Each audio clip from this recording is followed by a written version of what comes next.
Antigamente, na época do primeiro computador da Apple, se eu estivesse em outro lugar que não fosse o Vale do Silício, eu provavelmente não teria feito o que acabei fazendo. O Vale do Silício criou invenções extraordinárias que mudaram o modo com que nós vivemos. Existe uma magia cultural aqui que faz o Vale do Silício funcionar. É uma ideia, uma nova invenção, um modo de vida. É o Vale do Silício. Ele fica ao sul de São Francisco. Tem apenas 50 quilômetros de comprimento e 25 de largura. Mas o impacto do que foi criado aqui vai além de qualquer medida. Como isso aconteceu? E por que aconteceu aqui? É todo um ecossistema. Essa região inteira é uma grande incubadora ou aceleradora. Existem muitos fatores nesse lugar que permitem que uma pessoa pronta para aproveitar uma oportunidade faça isso. Pessoas como os fundadores da Hewlett-Packard e da Intel, da Apple e do Facebook. São pessoas que fizeram coisas incríveis, mas elas fizeram essas coisas graças ao ambiente rico em recursos em que elas se encontravam. A peculiaridade do Vale do Silício é ser um ecossistema tecnológico. Os recursos estão aqui, bem como a ethos da criatividade, da criação e da invenção. Está tudo aqui.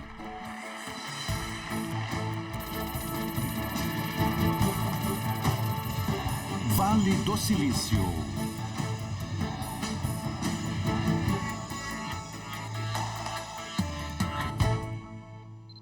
Ingrediente secreto. Do Texas ao Colorado. De Israel à Índia. Da Coreia à China.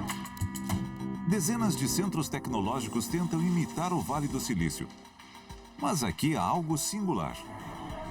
É um caldeirão cultural de engenheiros e empresários que não existe em nenhum outro lugar. E o fato de que estas pessoas estão a um contato de distância uma das outras é a razão do sucesso. Quando eu converso com os visitantes, as perguntas que eu mais ouço podem ser resumidas como: qual é o ingrediente secreto? E a minha resposta é de que, com o tempo, nós criamos um ambiente muito favorável. Aqui, as pessoas capazes de inovar estão todas juntas no mesmo lugar. Muitas coisas importantes que acontecem na startup são fruto de pura coincidência, como o Facebook. O Zuckerberg vinha andando pela rua e encontrou o Sean Parker, por acaso, na calçada, porque o Sean Parker tinha sido expulso da casa da namorada. É 2004 e Parker, de apenas 24 anos, é tido como um visionário. Ele é o cofundador do Napster, o famoso site que dava músicas de graça. Bem relacionado no Vale, ele conhece as pessoas certas que o ambicioso aluno de Harvard precisa conhecer. O Mark Zuckerberg começou o Facebook em Boston, mas ele se mudou para o Vale do Silício por quê? Para ter acesso ao talento. O Zuckerberg veio para cá com uma ideia vaga de que o Vale do Silício era o lugar certo. E o Parker já estava aqui porque ele já sabia que o Vale do Silício era o lugar certo. E por causa disso, eles acabaram se encontrando. Parker encorajou Zuckerberg a não voltar a Harvard, o ajudou a abrir uma conta corrente e o apresentou a pessoas com o conhecimento e o dinheiro de que ele precisava. Eles puderam aproveitar todo o ecossistema. Todas essas pessoas trouxeram seus contatos e relacionamentos para ajudar o Facebook a crescer o mais rápido possível. Sem esse ecossistema que não existe em Boston, o Facebook não teria crescido tão rápido. O Vale do Silício é como um ambiente favorável a novas ideias com todas essas pessoas juntas. É como estar em um lugar onde todos fazem parte de um projeto maior.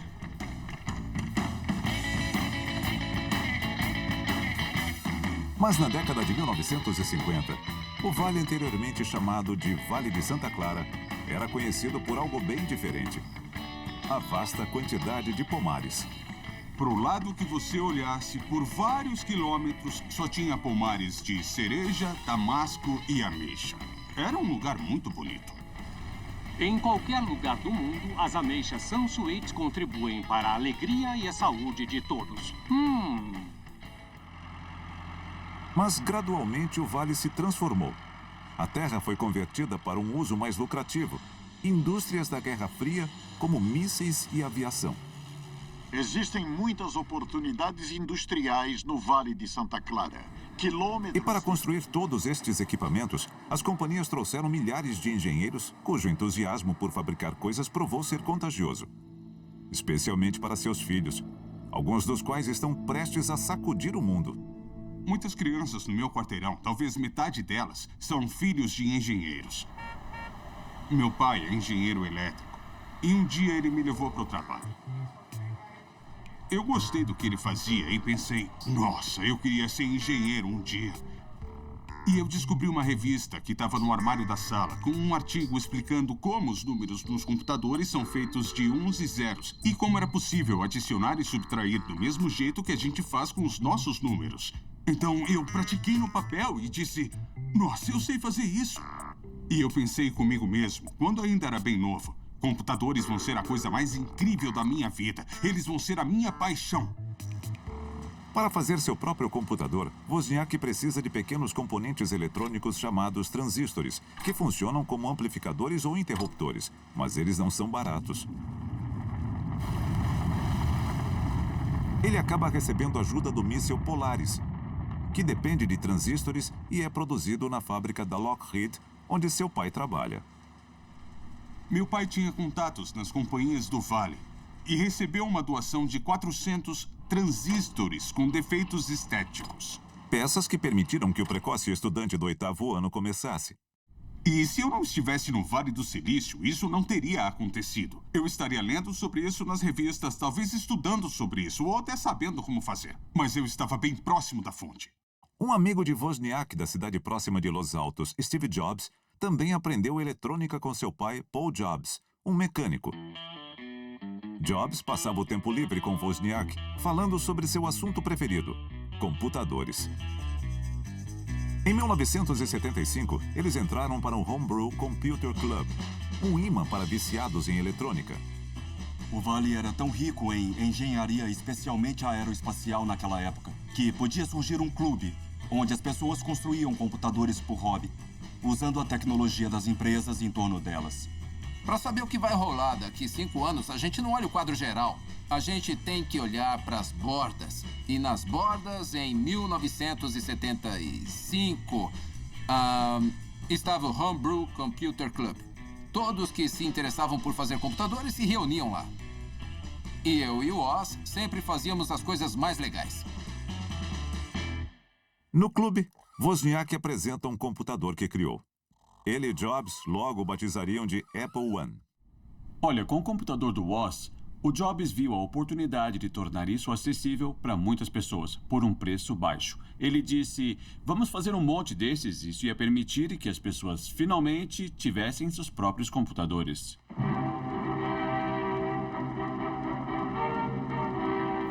O computador automático digital é uma ferramenta impressionante. Com muitas formas e tamanhos, ele é capaz de fazer quase tudo.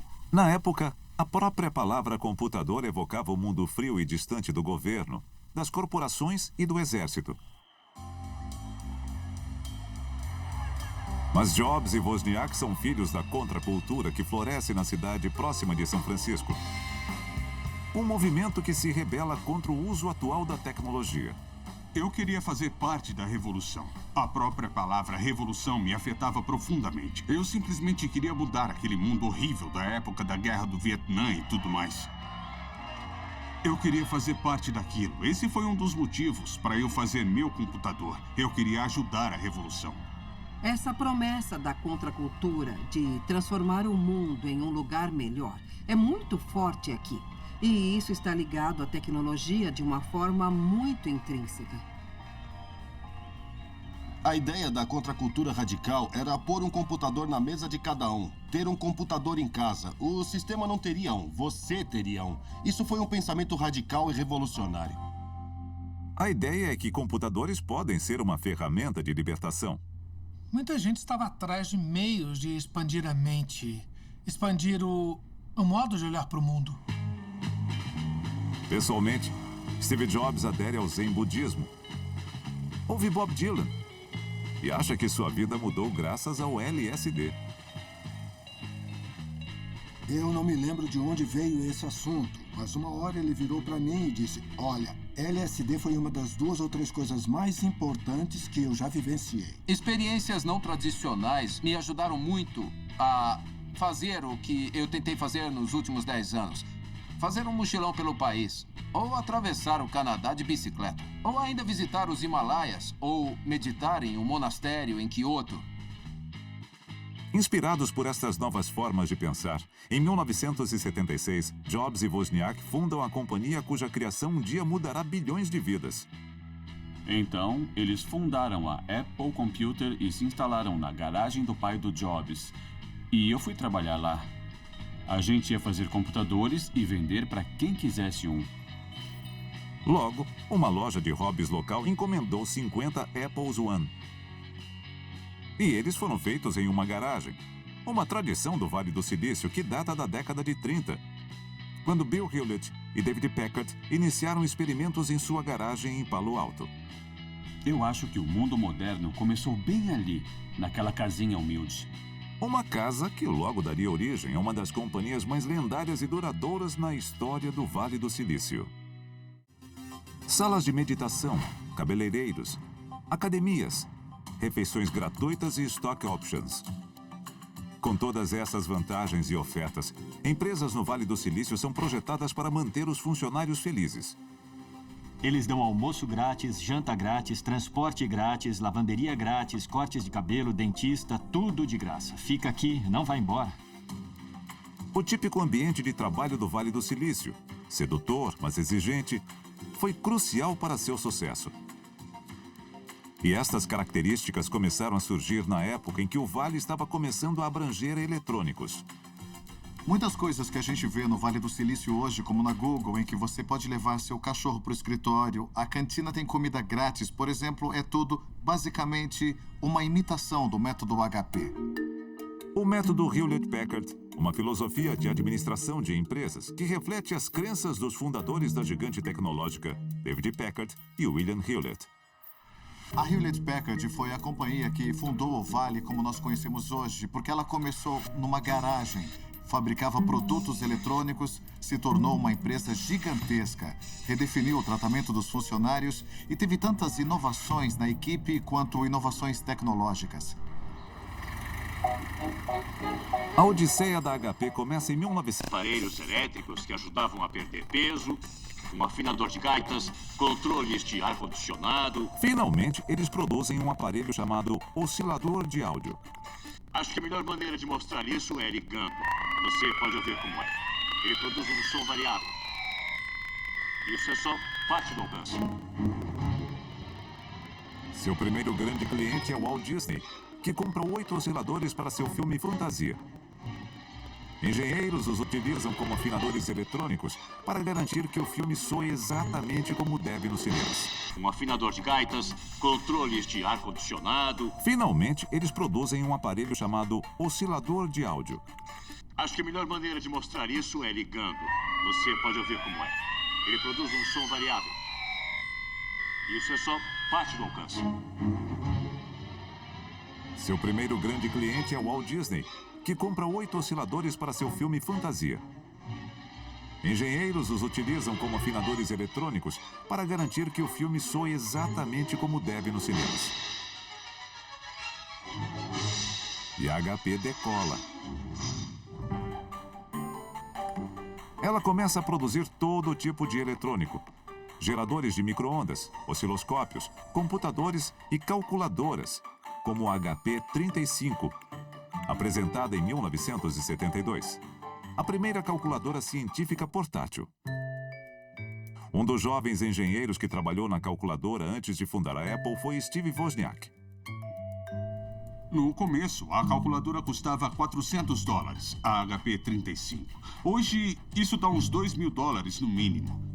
5 anos depois, nenhum cientista ou engenheiro queria mais uma régua de cálculo de $10. Porque ela fez sucesso. Porque Bill Hewlett queria ter uma. Mesmo que ele perdesse dinheiro, eles previam que só iam vender umas 5.000 e ficariam no prejuízo. Hewlett estava redondamente enganado.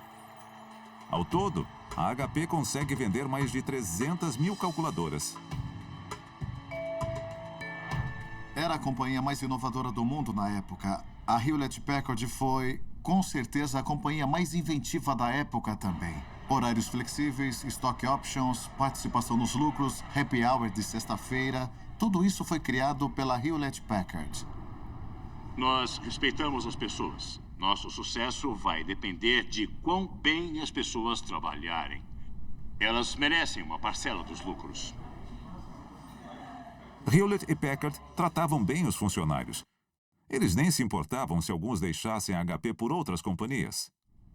O Bill me disse, tudo bem mudar de emprego. Mobilidade é uma coisa muito boa. É assim que o conhecimento se espalha. Tudo bem mudar de emprego. Ele também disse, tudo bem falhar. Não é sempre, é claro, mas tudo bem falhar. Eu acho que essa atitude existia desde o começo. Podíamos experimentar, tentar coisas novas. E se não desse certo, tentar outra coisa, começar de novo. Estas novas atitudes empresariais inspiram pessoas no Vale. Entre elas, um grupo de 8 cientistas e engenheiros que, em 1957, criam a próxima companhia lendária na história do Vale. Uma queria levar o Vale à Era do Silício e inspirar a criatividade de muitas gerações futuras. O Vale do Silício poderia nunca ter surgido se não fosse pela Hewlett-Packard. Mas o Vale de hoje deve ainda mais a uma companhia menos conhecida, Fairchild Semiconductor. Ela levou à criação de dezenas de outras companhias que hoje valem mais de 2 trilhões de dólares e empregam cerca de 800 mil pessoas. Companhias conhecidas como Fairchildren. O Vale foi conhecido desde o início de sua história pelas uniões de indivíduos que criaram grandes companhias e depois se separaram. E cada um vai para um lado diferente. Assim, um bom exemplo para esse fenômeno é a Fairchild. A Fairchild é fundada em 1957 por 8 cientistas e engenheiros que trabalham em uma empresa de eletrônicos do Vale, comandada pelo co-inventor do transistor, William Shockley. Mas ele é um chefe insuportável, paranoico e rude. Então, os 8 decidem se demitir e fundar uma concorrente. Um membro do grupo emerge como líder e acaba se tornando o diretor-geral. Robert Noyce, um físico que demonstra um talento nato nos negócios, especialmente para encorajar inovação. O Noyce era o chefe ideal de se ter. Ele te dava uma responsabilidade, te deixava fazer o que quisesse. Ele tinha muitos lados diferentes, mas era capaz de olhar para o universo e dizer, é assim que as coisas funcionam. E como elas vão funcionar no futuro, foi um dos poucos visionários de verdade que eu conheci. Sob a liderança de Noyce, a Fairchild acumula uma série de inovações. Primeiro, ela resolve um problema que atormentava as novas indústrias: como fazer transistores de silício de forma barata e eficaz. Em 1959, a Fairchild apresenta o processo planar, que basicamente fabrica transistores a partir de finos wafers de silício. O transistor é um dispositivo realmente extraordinário. Então a Fairchild tinha um processo patenteado que acabou revolucionando o modo como os semicondutores seriam fabricados a partir de então. Essa pode ter sido a inovação mais importante na história da tecnologia dos semicondutores. Isso porque o processo planar torna mais fácil encolher transistores e interligá-los, o que permite que Bob Noyce possa ligar vários transistores em um circuito integrado, o que hoje é conhecido como microchip. No Vale, tudo se baseia em mudança. Nós mudamos de pequenos transistores para chips, que eram ainda menores. E isso foi só o começo. O Pentágono, ansioso por aproveitar esta nova tecnologia, se torna o maior cliente da Fairchild. Em apenas 2 anos, contratos como os do míssil Minuteman alavancam as vendas anuais da Fairchild de 500 mil a 20 milhões de dólares.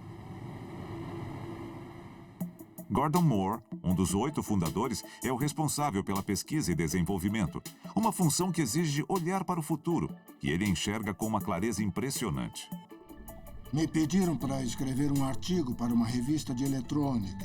Eles queriam que eu previsse o que ia acontecer nos 10 anos seguintes na área de componentes eletrônicos. Então Moore começa a observar e percebe que a cada ano os circuitos possuem o dobro de transistores que possuíam no ano anterior. Então eu fiz uma previsão ousada de que a complexidade ia continuar dobrando a cada ano durante os 10 anos seguintes. Iríamos de 60 componentes para 60 mil, uma expansão de 1000 vezes nesse período de tempo. Mas quem se importa com quantos transistores podem ser encaixados nesses espaços minúsculos? Eu posso garantir que essa é uma das ideias mais importantes da atualidade. A previsão de Moore de um aumento exponencial no número de transistores em um chip de silício se tornou conhecida como Lei de Moore. A Lei de Moore foi uma descoberta extraordinária, porque ela mostrou que, pela primeira vez na história, nós podíamos evoluir e inovar as coisas cada vez mais rápido. A Lei de Moore garantiu que o Vale do Silício teria um crescimento econômico enorme. Daria para criar mais produtos em um ano com o mesmo dinheiro do ano anterior. Isso ia levar a 50, 60 anos de um crescimento monstruoso. Os circuitos integrados atuais utilizam até 16 bilhões de transistores apenas num circuitinho. Muito além de qualquer coisa que eu pudesse ter imaginado. Mas continua sendo uma manifestação do progresso da Lei de Moore. Mas, durante a década de 60, apesar dos vários sucessos da Fairchild, a maioria de seus fundadores ficou inquieta. A Fairchild tinha um talento absurdo. Absurdo. Uma quantidade infinita de um talento genial para a engenharia. Se eles tivessem continuado juntos, teria sido a primeira companhia de $1 trilhão. A verdade é que, com aquelas personalidades, eles nunca iam continuar juntos. Em 1961, tem início a divisão da Fairchild. Jay Last e 3 outros fundadores partem para abrir sua própria companhia de chips, a Melco. Pouco depois, Eugene Kleiner fundou o que se tornaria uma das maiores entidades de capital de risco do Vale, a Kleiner Perkins. Bom, a Fairchild explodiu. E, com isso, espalhou todas essas sementes pelo vale. E isso criou o Vale do Silício, que a gente conhece como espaço físico. Por isso que é o Vale do Silício. E um dos motivos para isso ter acontecido aqui é que, na Califórnia, é ilegal colocar uma cláusula de não concorrência em um contrato de trabalho. Então, fica fácil para as pessoas abrirem novas companhias sem o risco de um processo. Esse é um dos motivos para a gente ver esse fenômeno de novas empresas surgindo a partir de outras. Entre as Fairchildren, a mais conhecida hoje é fundada em 1968, quando Bob Noyce e Gordon Moore decidem que é sua vez de se tornar independentes. Noyce e Moore tinham uma visão para sua nova companhia, a Intel. Eles usariam seu domínio do silício para transformar o mundo dos computadores. Mas estes símbolos do sucesso do Vale logo enfrentariam obstáculos que quase os destruiriam. Todo mundo ficou com medo. Eu fiquei, eles ficaram. Todo mundo ficou com medo. Hoje, a Intel é um colosso. Uma das líderes mundiais na fabricação de chips. Exatamente o resultado que seus fundadores, Bob Noyce e Gordon Moore, esperavam. O crescimento da Intel foi espetacular, mas com períodos assustadores. Uma história que revela um dos principais elementos do Vale. O Vale já viu esse ciclo de ascensão e queda há décadas. É um legado que passa de uma geração para outra. A resistência do Vale é admirável, porque já houve vários momentos em que parecia que o fracasso ia ser definitivo e que ia ser o fim. Em 1968, o ano da fundação da Intel, Moore e Noyce partem para uma missão. O silício já havia liberado o potencial dos circuitos. Agora, Noyce e Moore querem levá-lo a um novo campo, memória eletrônica. Então, em 1970, eles apresentam a memória de acesso aleatório dinâmica, ou DRAM, uma grande inovação na tecnologia dos semicondutores. Com os semicondutores, os Estados Unidos estão na liderança de uma tecnologia crescente que pode ser utilizada em tudo, de torradeiras a robôs. Nós tivemos o monopólio dessa tecnologia durante uns 7 anos, o que nos deu uma boa oportunidade para se estabelecer. Foi muita sorte. Nós desenvolvemos a tecnologia exata. Mas sua sorte logo mudaria. Tudo começou porque os japoneses eram grandes clientes e eles quiseram ver as fábricas. E o Bob, sendo extrovertido do jeito que ele era, disse, claro, podem vir ver as fábricas. Eles mandaram ônibus cheios de pessoas. Vieram 3 ou 4 ônibus grandes e eles passaram meio-dia olhando as nossas fábricas. Em matéria de computadores, ninguém é melhor que os norte-americanos. Mas toda esta tecnologia de ponta levou a uma grande ansiedade na indústria. Eles se preocupam com espiões. Cada pessoa sabia o que observar. Eles tiraram fotos, depois voltaram para o hotel à noite e ligaram os pontos. E eles descobriram como vencer no nosso próprio jogo. Em 1985, as fabricantes de DRAM japonesas superam a Intel e outras fabricantes norte-americanas por uma grande margem. Observamos, no primeiro semestre, uma queda de 42 milhões. E logo a Intel é forçada a tomar uma medida drástica. Nós decidimos parar de fabricar a DRAM. Foi meio traumático, mas inevitável. A Intel, fabricante líder de chips de processamento, anunciou hoje que irá despedir empregados. A Intel fecha suas fábricas de chips de memória e demite cerca de 2.000 funcionários. O que está acontecendo com a Intel não é um fenômeno isolado. Conforme outras fabricantes de chips também demitem funcionários. Muitos dos cargos perdidos para esta crise podem desaparecer para sempre. Foram dias de pânico, realmente foram. Não tem como se recuperar de um colapso econômico dessa escala. Ao todo, o Vale demite mais de 10.000 funcionários. Famílias perdem casas. Casamentos desmoronam. Existem momentos em que os especialistas dizem, já era, é o fim. Mas não é. Até hoje, todo mundo que previu a queda do Vale do Silício acabou descobrindo 2, 3, 4 ou 5 anos depois que tinha errado e que vinha uma nova era. Para a Intel, a nova era é um produto cujo futuro ainda não é claro, mas que se tornará a base dos aparelhos que utilizamos todos os dias. O microprocessador, que é capaz de operações mais complexas que a DRAM. Ele pode adicionar e subtrair, comparar números, mover dados de um lugar para o outro. Então, de uma forma genial, na minha opinião, eles fizeram o que toda companhia deve fazer. Eles abandonaram a área em que eram bons para assumir uma área em que podiam ser melhores. Então eles decidiram mudar, virar 180 graus. E o resto do Vale meio que seguiu isso. Microprocessadores possibilitam fazer computadores menores, mais rápidos e mais fáceis de conectar em redes do que nunca. Na década de 90, a Intel controla cerca de 80% do mercado de microprocessadores, que na era dos computadores pessoais cresce astronomicamente. E o resto do Vale também se recupera. Houve uma nova geração de startups. Muitas pessoas que foram demitidas foram para novas startups e houve um processo de recombinação. E isso ilustra porque o Vale é tão resistente. É essa habilidade de se desdobrar quando a situação não está boa. Uma habilidade que logo seria testada novamente. Pouco mais de uma década após sua experiência de quase morte, o Vale seria assolado por um dos eventos mais devastadores de sua história, a crise.com.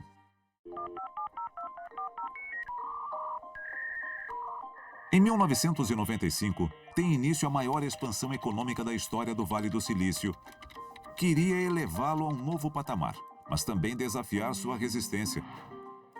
Com o surgimento do Netscape, um navegador da internet acessível, milhões de pessoas são atraídas ao novo universo aparentemente ilimitado. Os sites estavam cada vez mais sofisticados e começaram a ser criadas várias ferramentas para fazer coisas como compras online. Os capitalistas de risco foram espertos o suficiente para dizer isso vai ser grande. A gente tem que marcar o território para cada subdivisão possível do mercado. A gente tem que encontrar as novas startups e investir nelas. Você tem o direito de ficar onde está. As.com compraram horários na televisão. Fizeram comerciais até no horário do Super Bowl. 30 segundos custavam $2 milhões e elas compravam um minuto inteiro. E a Pets.com foi uma delas. Eu gostei da bermuda. Por algum tempo, Wall Street fica fascinada com o que está acontecendo no Vale. Em 2000, o valor da Nasdaq, um índice de ações tecnológicas, alcança um valor recorde. O valor impressionante das ações tecnológicas deixa Wall Street agitada hoje. Mas várias das ações crescentes são de startups, como Pets.com e Webvan.com, que ainda não apresentaram lucro. Em março de 2002, os investidores começam a reconsiderar e a Nasdaq começa a cair. Perdemos 24 bilhões, segundo a S&P. 20% menos lucro do que no último bimestre. O mundo todo está decepcionado com a gente. Todas as ações começaram a cair. E todas essas empresas eram castelos de cartas. Então, num período de 4 meses, milhares de companhias morreram, literalmente morreram, da noite pro dia. O que sobe tem que descer, a roda gira. Companhias que meses antes pareciam seguras, como Pets.com, Webvan, eToys e DrCoop.com, desapareceram para sempre. Depois do estouro da bolha no ano 2000, nas entidades de capital de risco, só se ouvia é o fim do software corporativo, das ferramentas de busca, da publicidade online, já era. Como a gente foi idiota de achar que isso podia dar certo? Enquanto isso, os empreendedores estavam trabalhando sem parar. Eles continuaram inovando. E poucas pessoas têm um papel tão importante no ressurgimento do Vale como o grupo que, em 1998, funda o PayPal. A startup que resolveu um grande problema do comércio eletrônico, como mover dinheiro com segurança e rapidez. O PayPal possibilita isso vinculando pagamentos a um e-mail. De repente, os pagamentos eram feitos em segundos ou minutos, em vez de dias ou semanas. E isso permitiu que os vendedores vendessem bem mais rápido e os compradores recebessem as coisas bem mais rápido e, por isso, compravam mais. Depois do lançamento, em outubro ou novembro de 99, nós fechamos o ano com cerca de 10 mil usuários. E depois do primeiro semestre de 2000, já tínhamos 5 milhões. PayPal tornou-se tão essencial para a gigante dos leilões eBay que em 2002 a eBay compra o PayPal, tornando vários fundadores e funcionários da empresa ricos. Eles utilizam seu capital e seus contatos para iniciar novas companhias. Em uma época de investimento escasso no Vale, eles se tornam as figuras principais e ficam conhecidos como a máfia PayPal. Depois que a gente vendeu o PayPal para a eBay, a gente pôde se tornar investidores anjo.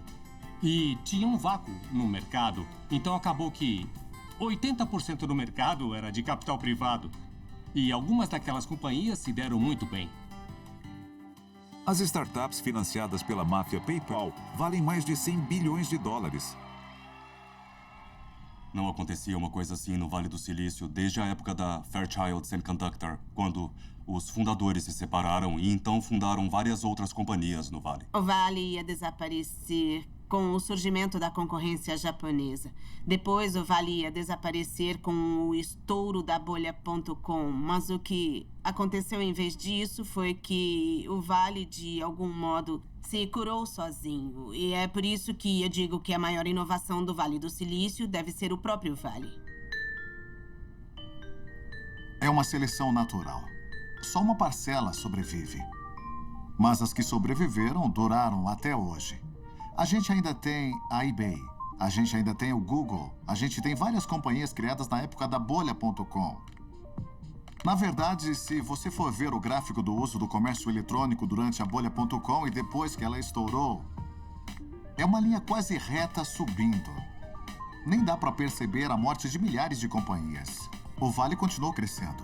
E essa é a moral oculta, é isso que a gente entende aqui. Você vai beijar muitos sapos, vai se envolver em muitas startups que vão falir. Mas você vai encontrar a certa e quando encontrar o sucesso, ele vai ser inimaginável.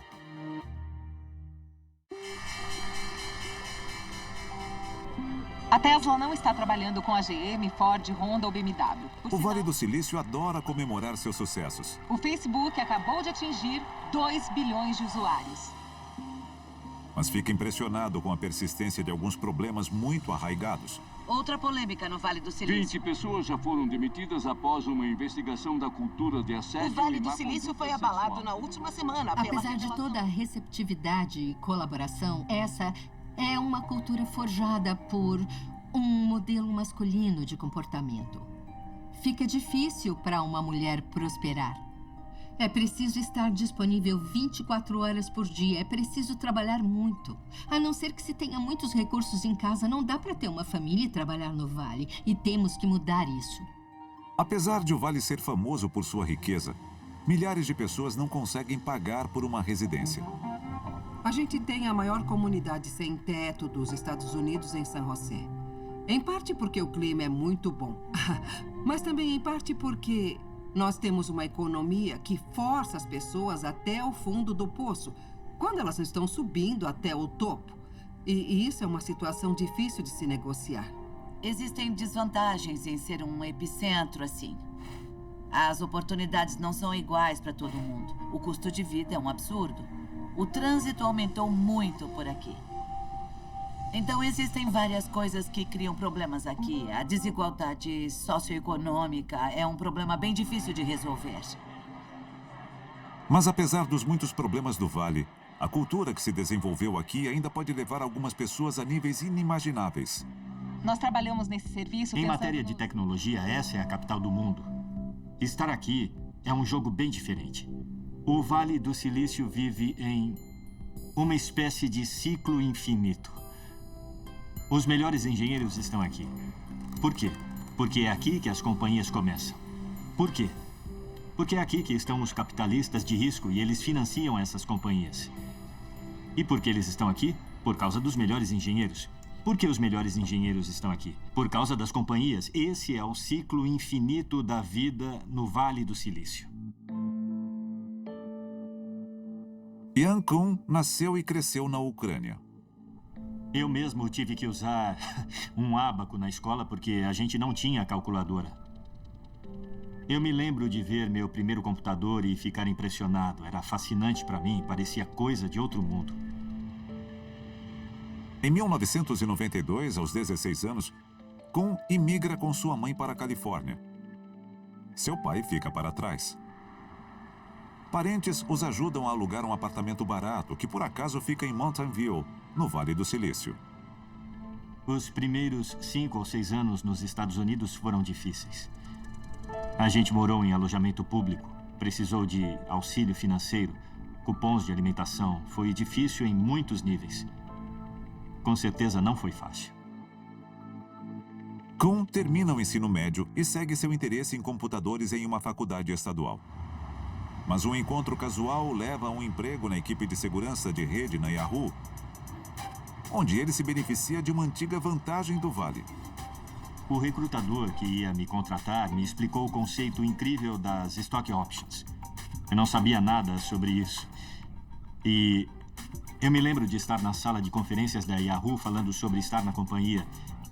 E ele disse, se você trabalhar meio período, não podemos dar Stock Options. E então eu pensei, o que são Stock Options e por que eu iria querer? Na Yahoo, Kun faz um amigo, Brian Acton, que o ajuda em tempos de dificuldade. A morte de seu pai na Ucrânia e a de sua mãe quando ele tinha 24 anos. Kun e Acton permanecem na Yahoo até 2007. Então liquidam suas Stock Options e deixam a empresa. Eu queria muito criar uma coisa minha, eu só não sabia o que era. Então, em 2009, ele tem uma ideia. Começou quando eu comprei um iPhone. Kun fica aborrecido por perder ligações de seus amigos quando está na academia. Então cria um aplicativo que as pessoas podem usar para avisar os amigos se estão ocupadas ou não. Ele o batiza de WhatsApp e abre uma empresa para vendê-lo.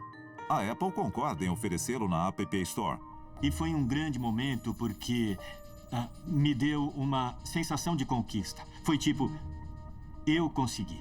Fiz uma coisa com as minhas próprias mãos. E agora, qualquer pessoa no mundo com um iPhone pode usar o que eu fiz. Não tem como descrever essa sensação de conquista. Aí, ficamos felizes no lançamento e muito decepcionados quando ninguém usou.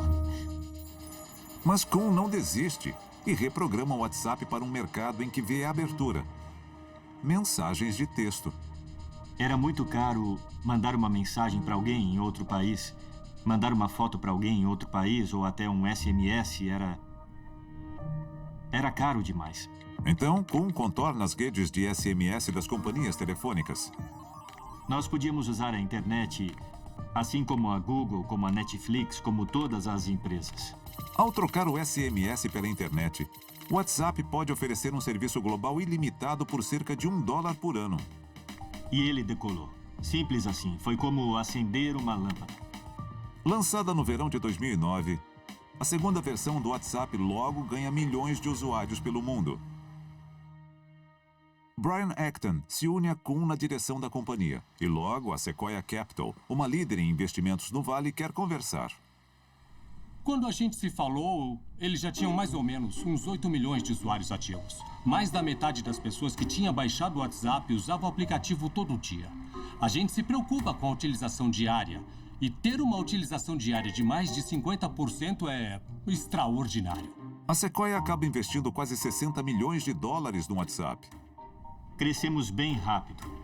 E os usuários eram fiéis na utilização do produto. O WhatsApp tinha ficado maior que o Twitter, em matéria do número de usuários interagindo com o serviço diariamente ou mensalmente. Em 2012, o crescimento vertiginoso do WhatsApp chama a atenção de Mark Zuckerberg. Qual é a grande ameaça ao Facebook agora? O Instagram?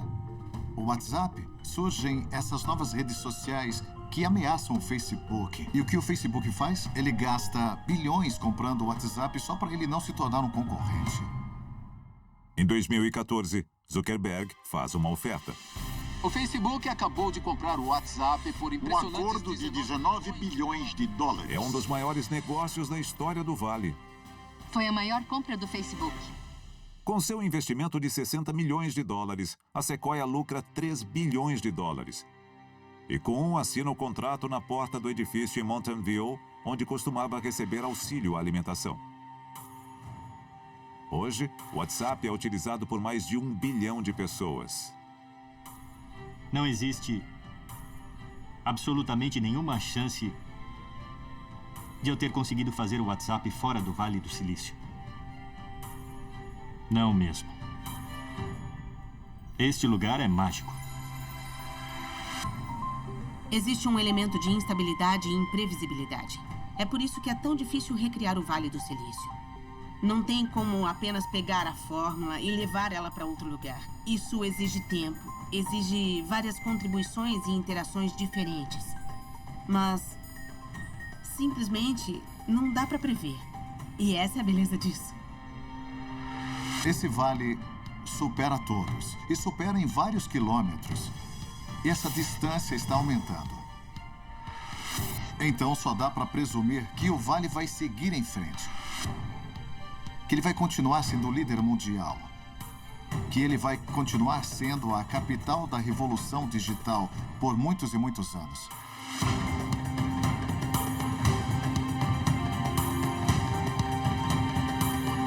Versão brasileira Vox Mundi.